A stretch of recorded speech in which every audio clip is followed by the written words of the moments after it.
నమస్తే ఫ్రెండ్స్.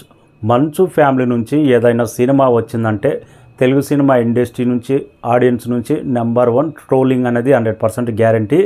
నిన్న భక్త కన్నప్ప అనే టైటిల్తో మంచు విష్ణు హీరోగా 100 కోట్ల మూవీ వస్తుంది. ఫస్ట్ లుక్ ఎలా ఉంది అనేది మాట్లాడదాం. భక్త కన్నప్ప 100 కోట్లు మంచు విష్ణు హీరోగా వస్తుందంటే తెలుగు సినిమా ఇండస్ట్రీలో ప్రతి ఒక్కరు షాక్ అయినరు. మంచు ఫ్యామిలీ ఏంటి, 100 కోట్ల బడ్జెట్ ఏంటి అని.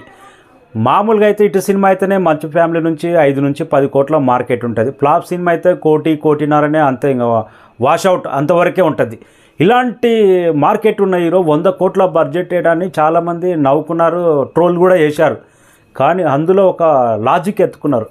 శివుడుగా ప్రభాస్ని తీసుకున్నారంట. ప్రభాస్ ఓకే చెప్పిండు. శివుడుగా ప్రభాస్ నటిస్తున్నాడంటే దాదాపు 50 కోట్ల దాకా మార్కెట్ షేప్ అయిపోయినట్టే. ఇంకా కన్నడ నుంచి టాప్ హీరో నటిస్తున్నాడంట, మలయాళం నుంచి ఒక హీరో నటిస్తున్నాడంట, తమిళ ఇండస్ట్రీ నుంచి కూడా ఒక టాప్ హీరోను తీసుకోబోతున్నాడంట, ఇంకా హిందీ నుంచి కూడా నటులను తీసుకుంటున్నారు. అందరినీ కలిపి మంచు అన్న హీరోగా భక్త కన్నప్ప 100 కోట్ల మూవీ తీస్తున్నాడు. సోలోగా 100 కోట్ల మూవీ కాదు. ఇంకా మంచు ఫ్యామిలీ మైనస్ ఎక్కడంటే ఏ సినిమా అయినా కానీ ఆడియన్స్లో ఒక క్యూరియాసిటీ పెంచాలంటే, ట్రైలర్ ఇంపాక్ట్ క్రియేట్ చేయాలంటే, ఫస్ట్ డే కలెక్షన్స్ రావాలంటే ఫస్ట్ లుక్ అనేది ఇంపాక్ట్ క్రియేట్ చేయాలి. ఆడియన్స్లో తెలియని ఒక బజ్ క్రియేట్ అవ్వాలి. గతంలో చాలా సినిమాలు మనకు టెంపర్ సినిమా కానీ, అరవింద సమేత కానీ, వీరసింహారెడ్డి కానీ, మొగధీర కానీ, గబ్బర్ సింగ్ కానీ, ఇలా చాలా సినిమాలు, సరిలేరు నీకెవరు, మహేష్ బాబు ఆ మిలిటరీ లుక్ కానీ, ఇలాంటి కొన్ని లుక్కులు అయితే చూడంగానే ఆహా సినిమా మీద బజ్ క్రియేట్ అవుతుంది. అలాంటి ఇంపాక్ట్ క్రియేట్ చేయాలి. అలాంటి ఇంపాక్ట్ క్రియేట్ చేస్తే ట్రైలర్ మీద బజ్ క్రియేట్ అవుతుంది. ట్రైలర్ చూసిన తర్వాత సినిమా మీద క్యూరియాసిటీ అనేది 100% ఆడియన్స్లో ఏర్పడుతుంది. మంచు ఫ్యామిలీ వాళ్ళ లుక్ మీద కానీ, వాళ్ళ హెయిర్ స్టైల్ మీద కానీ, వాళ్ళ డ్రెస్సింగ్ స్టైల్ మీద కానీ ఎక్కడ ఫోకస్ చేయరు. ఎలా ఉంటే అలా నటించుకొని పోతారు. వాళ్ళ ఇటు సినిమాలు చూసుకున్నా సరే గ్లామరస్గా కానొస్తారు. వాళ్ళకి మెయిన్ మైనస్ వాళ్ళ లుక్, వాళ్ళ మాట తీరు, అంతకుమించి మైనస్ లేనేలేదు. నిన్న రిలీజ్ అయిన భక్త కన్నప్ప అనే టైటిల్తో వస్తుంది కాబట్టి పెద్ద లుక్ ఇంప్రెస్ చేసిందంటే జస్ట్ 50% అనేది చెప్పుకోవచ్చు. హెయిర్ స్టైల్ అనేది మరీ దరిద్రంగా ఉంది. ఆ బాడీ లుక్, ఆ గెటప్ కొంతవరకు ఆకట్టుకున్నా కానీ ఆ hair style normal hair style లాగానే ఉంది. కన్నప్ప అంటే లుక్తో సహా హెయిర్ స్టైల్ అనేది చాలా ఇంపార్టెంట్.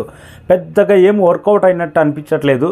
ఒక 100 కోట్ల బడ్జెట్ అంటే భక్త కన్నప్ప ఇంకా ఏ రేంజ్లో తీస్తాడో, మళ్ళీ విదేశాల్లో తీస్తారు. ఎక్కడో భక్త కన్నప్ప ఒక తెలుగు సినిమా ఎలా తీస్తారో వాళ్ళకే తెలవాలి. కానీ ఇంకా మెయిన్ ముఖ్యంగా ప్రభాస్ కోసం అయితే ఈ సినిమా బజ్ క్రియేట్ అవ్వడం మాత్రం గ్యారంటీ, నో డౌట్.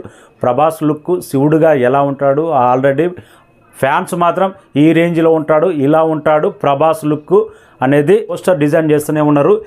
ఏది ఏమైనా మంచు ఫ్యామిలీ మోహన్ బాబు కానీ, విష్ణు కానీ ఈ సినిమా 100 కోట్ల బడ్జెట్ పెట్టి తీస్తారంటే టోటల్గా pan India rebel star Prabhas మీద ఆధారపడే 100 కోట్ల బడ్జెట్ పెడుతున్నారు. ప్రభాస్ ఈ ప్రాజెక్టు నుంచి తప్పుకున్నాడంటే 100 కోట్లు కాదు 20 కోట్లు కూడా పెట్టలేరు, మార్కెట్ కూడా అవ్వదు. కానీ ప్రభాస్ మాట ఇచ్చాడంట, శివుడుగా కన్ఫర్మ్. సినిమా ప్రభాస్ లుక్ కోసం అయితే ఈగర్గా వెయిట్ చేస్తున్నారు. నాకైతే ఫస్ట్ లుక్ మంచు విష్ణు అన్నది జస్ట్ యావరేజ్గానే నచ్చింది, అంతకుమించి ఏం లేదు. బాణం వీళ్ళు వెక్కిపెట్టింది. ఆ హెయిర్ స్టైల్ మాత్రం మరి దరిద్రంగా ఉంది. ఫర్దర్గా రాబోయే లుక్స్ ఏమన్నా బెటర్గా ఉంటాయేమో వెయిటింగ్. ప్రభాస్ లుక్ కోసం అయితే ఈగర్గా waiting. Thank you so much.